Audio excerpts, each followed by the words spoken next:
There is a spiritual dimension to our struggles. There are forces out there that are bigger than us that can affect the way we move through this world. And see, this kind of, I gotta take a step back from this, because whenever I think of this area, I think of like invisible war means like spiritual warfare, the whole idea of dark spiritual forces and stuff like that. It gets me a little nervous, because I think traditionally what happens is there's a lot of people, especially Christians, that get real excited about this area. They get gung-ho, they run headlong into this area, and it tends to be kind of like a little bit more of the kook end of the spectrum of Christianity, where people embrace stuff that the rest of us really aren't totally sure about, and we're not really sure what to think of it.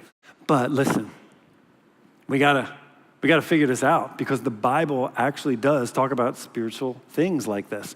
It talks about the struggle with the forces of darkness, demons, and evil. And Jesus himself talks about this, okay? And I respect Jesus. I don't know about you, but I respect whenever Jesus has to talk about something. And I think to myself, man, I better listen. It's something I better pay attention to. Last week, we summarized Ephesians chapter 6, verses 10 through 12. A final word. This is Paul. He's writing to the Ephesians, this church in Ephesus, and he's trying to tell them, look, we know that this is happening. We know that this plan is trying to be disrupted. But look, you got to be strong in the Lord and in his mighty power. Put on all of God's armor so that you will be able to stand firm against the strategies of the devil. For we are not fighting against flesh and blood enemies, but against evil rulers and authorities of the unseen world, against mighty powers in this dark world, and against evil spirits in the heavenly places. And so as we kind of summarized all this, we understood that like, okay, this kind of makes sense. And I love how Paul particularly says, be strong in the Lord. Do you realize how much the heat that takes off of us? Be strong in the Lord. Not you be strong, not you be righteous, not you be holy, but be strong in the Lord, because God's already won this thing. And so I think the appropriate question is, at least for this week, as we look forward, okay, so how? But there is a spiritual dimension to some of the things that happen in our lives that we need to put on armor, and we need to fight, and we need to keep fighting a little bit longer. So he mentions these things. He mentions specific things. He starts off with a belt. And he's not literal here. It's not like God has a belt. God doesn't wear pants or anything like that. But he says, look, a spiritual armor, the first thing we're looking at is a belt. And the function of a belt on a soldier was to keep everything from tripping him up. And that's what Paul's saying. A belt tucked in the tunic, and it didn't allow you to get tripped up. And Paul says the truth is like that belt. The truth helps us to stay away from getting tripped up by lies. So he's contrasting the truth, obviously, with lies, and that sometimes we got stuff that's hanging around that we just got to put into the truth and say, look, this is not going to be a factor anymore. We got to move on to the breastplate of righteousness, the body armor of righteousness. He doesn't say tuck in the truth and then go be righteous. He doesn't say tuck in the truth and then go sin no more ever again. Be holy. He doesn't say any of that. What does he say?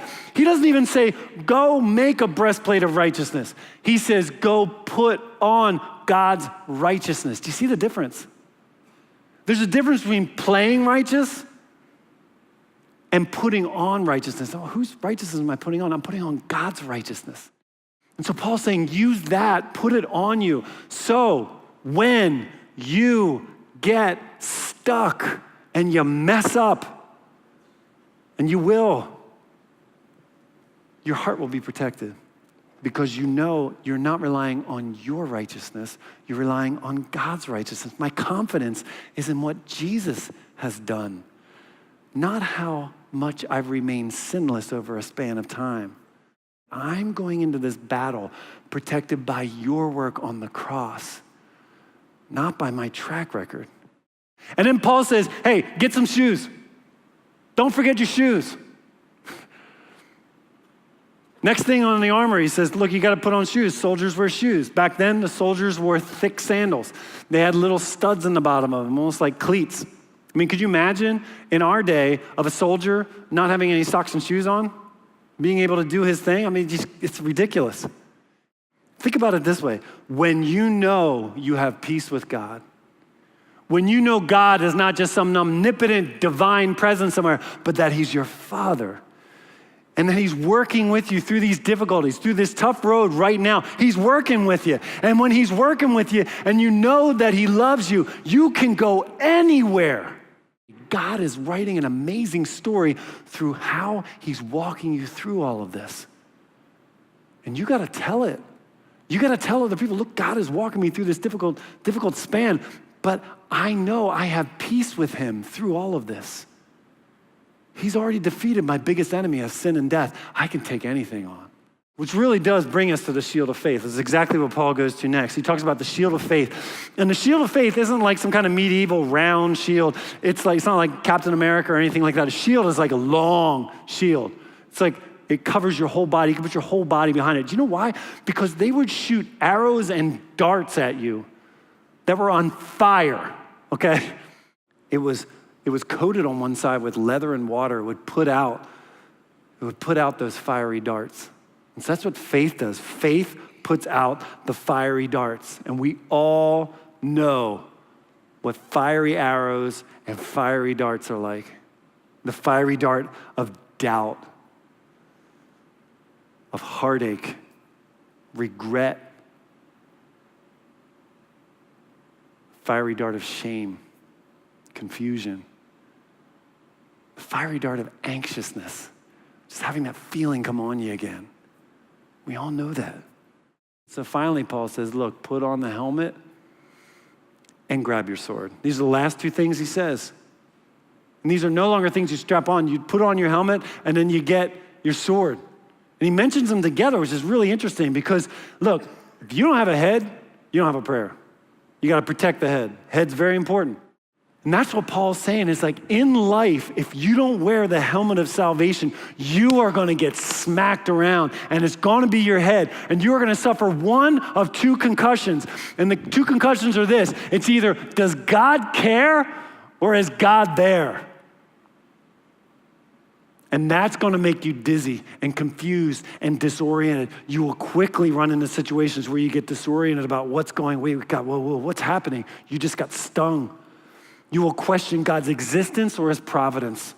How could God do this? How could he allow this to happen to me? Is he really there? See, you need to remember that God is saving you. That's what the helmet of salvation is. It's not a there and then, like a helmet, hey, look, you're saved and you go to heaven. That's not what it's like. The helmet of salvation is a present tense type of phenomenon. And it means this, that you put this helmet on to say, look, God is working out this in my life. God doesn't just save souls, he saves people. This is why he mentions the helmet and the sword together. When there's something close enough to knock you in the head, you got to take out your sword and be like, back up. So Paul mentions this. He says, you got to wear a sword. The first thing he mentions that's offensive. The first thing he mentions is actually a weapon. And it's a small sword. It wasn't like a long sword. He says the word of God. See, swords back then weren't like RPGs. You know, you didn't like haul in an airstrike and it blows everything up. It was just for getting someone out of your face, like back up.